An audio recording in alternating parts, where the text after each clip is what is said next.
You've asked me for a formula, so this time we're starting with one. We're beginning with Rhewynt.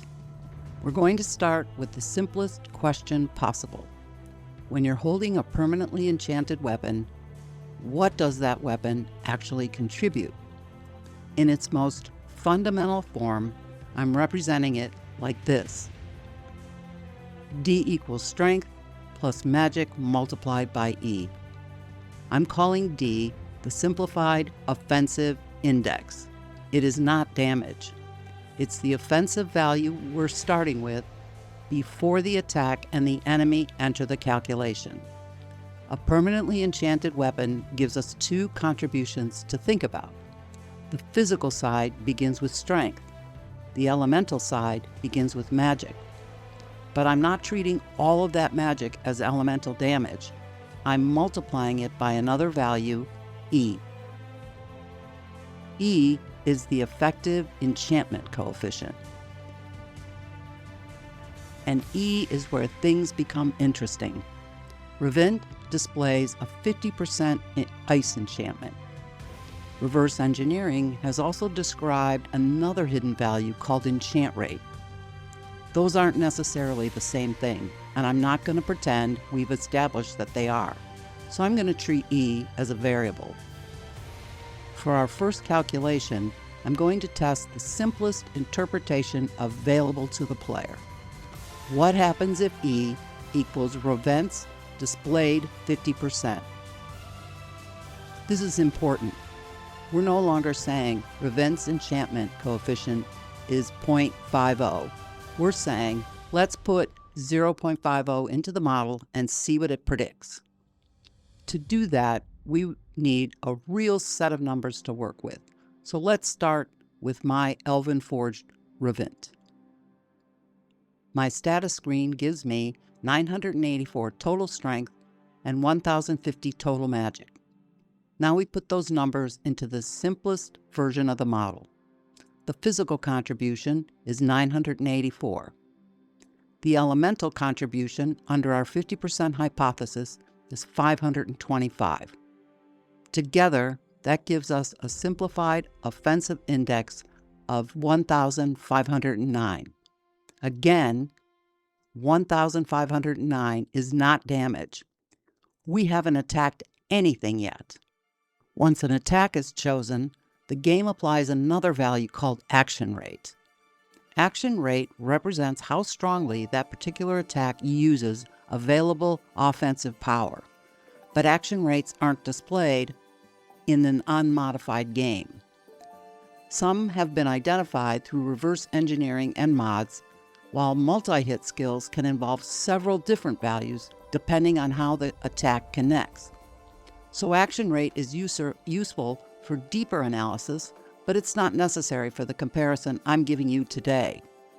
If we're comparing different versions of the same weapon, using the same character and the same attacks, we can stay with the simplified offensive index.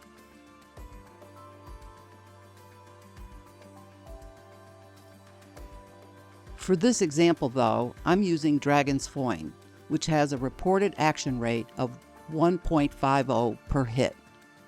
So we start with our simplified offensive index, and now we multiply that index by the action rate. We already calculated our simplified offensive index as 1,509, and now our damage index becomes 2,263.5. Still not actual damage. So why can't I simply call 2,263.5 damage? Because now the enemy gets a vote. Physical damage has to interact with the enemy's defenses and physical resistances. Elemental damage has to interact with the enemy's magic defense and elemental resistances. Both can be affected by where the attack lands, and the attack itself contributes to the action rate. But there's a problem if we want this to be something any player can use. Action rates aren't displayed anywhere in an unmodified game. Neither are enemy defense, magic defense, part multipliers, or exact element modifiers. We know some of these values because of reverse engineering, but you shouldn't need reverse engineering tools to compare two weapons, and fortunately, you don't. Because if we're comparing different versions of the same weapon, we can strip the model back to the values that actually change and that we can see. So let's go back to our simplified offensive index. Let's change just one thing: the smithing style. With Elven forging, my status screen shows 984 strength and 1050 magic. With Dwarven, it's 1021 strength and 1011 magic. And with Battahli, 1060 strength and 974 magic.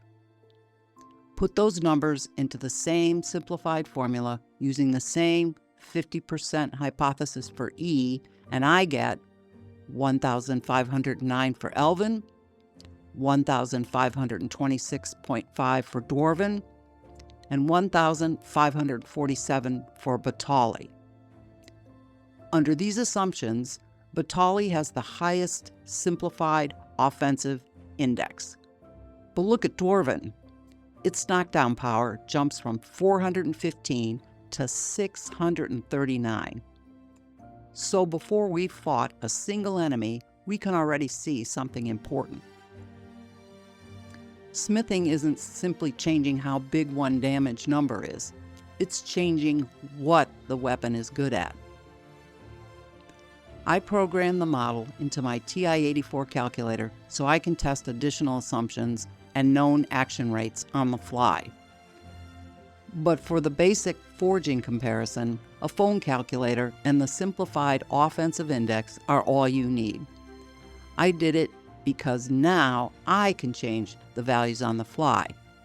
Different smithing, different action rate, different assumptions for E, and immediately see what that model predicts.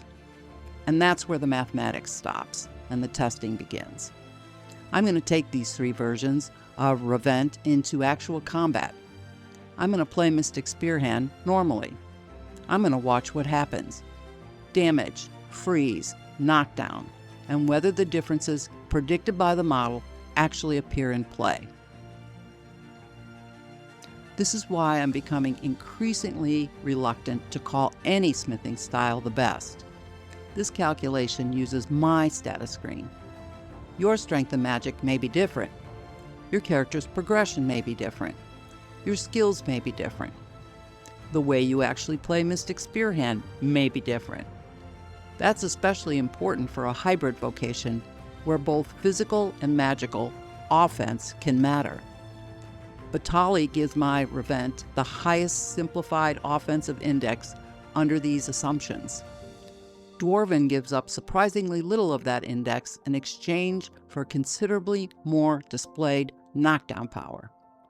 And Elven puts more of the weapon's potential into magic. So which one is best? That depends on what you're trying to make the weapon do. The model predicts, the game decides.